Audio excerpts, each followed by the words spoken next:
السلام عليكم وأسعد الله صباحكم.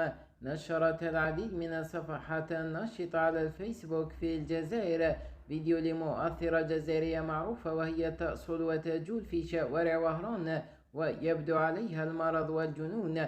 ودعت الصفحات الجزائرية عائلة هذه المؤثرة إلى ضرورة أخذ ابنتهم إلى مصحة عقلية لتلقي العلاج اللازم.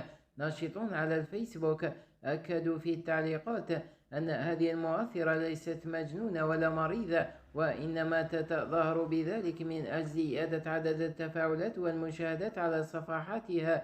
ودعا ناشطون من السلطات الوصية إلى ضرورة سن قوانين جديدة ومحاسبة هؤلاء المؤثرين وتسليط عقوبات قاسية عليهم ليكونوا عبرة للغير.